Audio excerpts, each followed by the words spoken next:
Guys, this is Lloyd Paul Sr. Just come back to do a serious subject this time. This one's about murdered and missing Aboriginal women.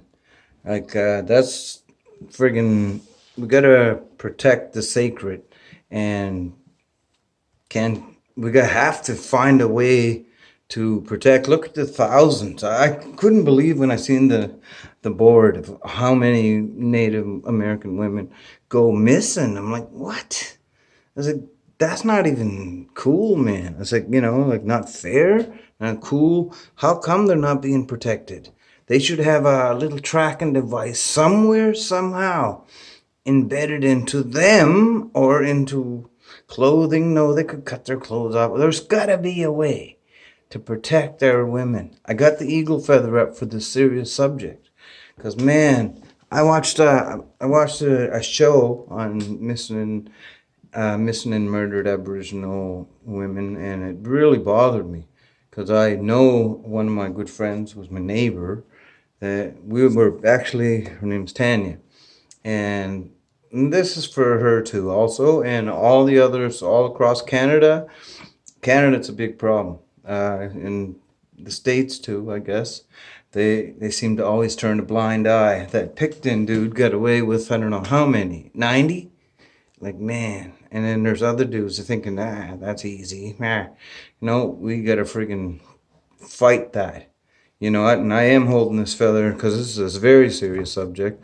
And too bad there wasn't a way we couldn't hook them up with a cell phone, with a tracking device, anything. Something to help save those ladies. And there's a lot of good women out there that just got caught up in addictions or something like that, and they trusted this stranger, and next thing you know, never hear from them again. But, and then murdered women, there's always the guys who do it get away with it. I don't know why the justice system lets this happen. Because I know a couple of cases, there's no one charged or nothing. Come on, man. Like, I couldn't go down the road and go to a store. I don't anyway, but if I stole a can of pop, I'd be handcuffed, chucked in the tank. But let alone, these ones are murdering our women, and they get away with it. They turn a blind eye or something. I don't know what's going on. But you know what? We always have to always remember them all. And I do. I always do. I don't hit the serious subjects too much because I like to keep my humor. I do my humor and stuff like that. But every once in a while, I am going to hit serious subjects. It's important. It really is. In my heart, I believe that these Native women who are missing are such good people. I've watched a video, and the woman goes, "Where are we going?" It was outside of Edmonton. He said, "Why are we going north? We're supposed to go back into the city." And he was taking her out to the country. And all they caught was an audio and a phone that was in the side of the road or something. And they caught that audio. And you can hear the man's voice just saying, "No, no, we're just driving this way. We're driving that way." And she was never seen or heard from again. And hopefully she's okay. I don't know, maybe. I know she's not. But come on. That's just proof right there. And that was on a video by Chills. I know he has a lot of creepy videos and stuff. But he hits real serious subjects. And sometimes I have to hit serious subjects. I haven't. I always avoid. And I hit the humor. You know why I have humor in my life? And kids, don't smoke, please. I have a humor in my life because I was hurt. My heart was hurt when I was young. My father passed away. I was 5 years old, and I turned 6. And in March, I turned 6 in February, and March 25th, my father passed away just after I turned 6. And that took a big toll on our family. I was the only child at the time. My mother just totally had a breakdown, and she had a real hard time just focusing with herself, and just, it was so hard. Like, I remember suppressing and going up and hanging out with my mother as much as I could because I knew she was hurting real bad, and she ended up just kind of having like a breakdown or whatever. And this is I'll get back on the Native women too. I'm just going to tell you a little bit about my story. As I got a little older, I got like 10 years old. I was a really good kid. I was very respectful to everyone, and I had manners. I respected my elders. I'd help anybody. Like, I'd do anything I could. And then I got a little older, 13, 14, and then I felt like I was scared because I grew up in this rough area in Halifax. And right, so back then, what I did is I started putting a tattoo on my hand.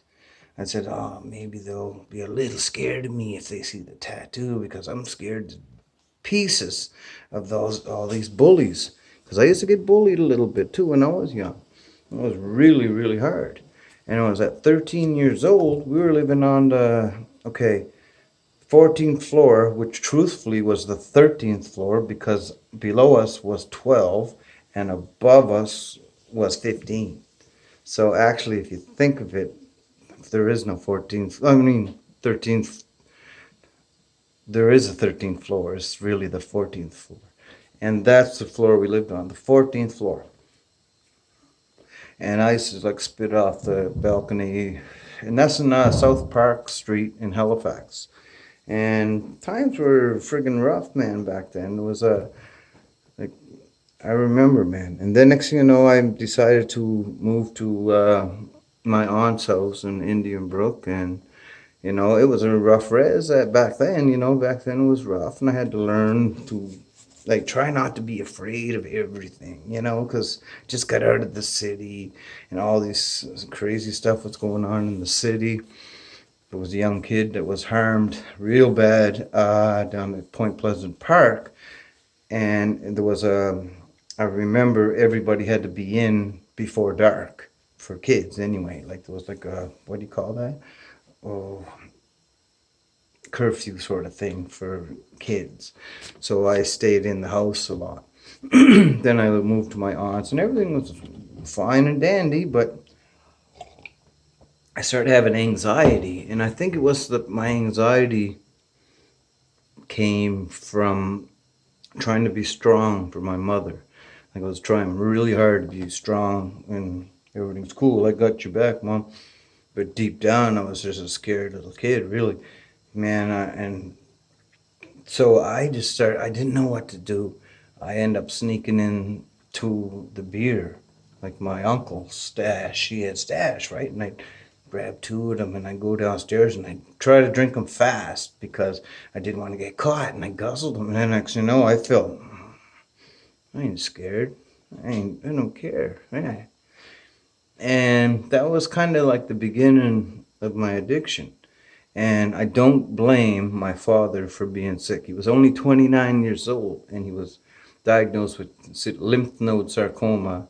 And his neck puffed up like this when he was 22 years old. That's just a kid. Like I'm 49 now. I couldn't imagine 22 years old. Like I have two kids older than 22 and one that's 21 right now.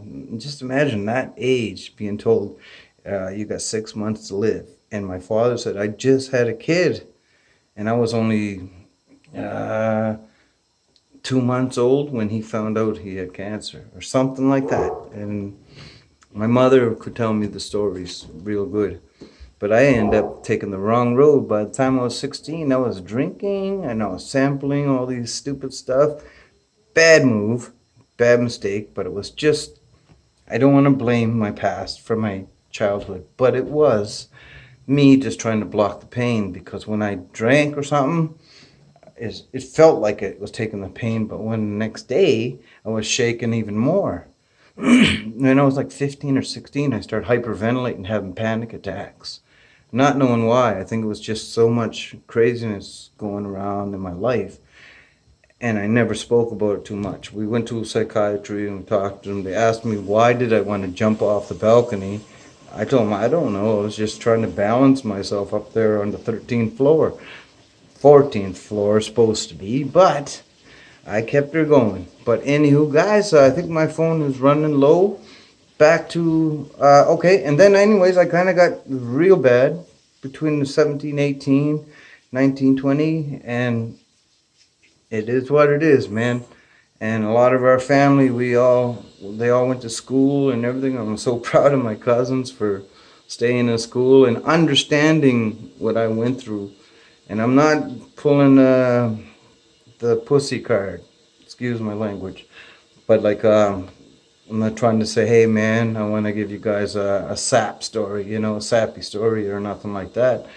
But that's how I got. And I look, by the time I was 19, I said, I want to look bad. I want to look bad because I was becoming bad because I wanted to have this false image that would freak people out. And I started wearing my hat backwards from this really good kid to having tattoos and hat backwards, trucker boots, walking around with a knife in my pocket, all the wrong reasons.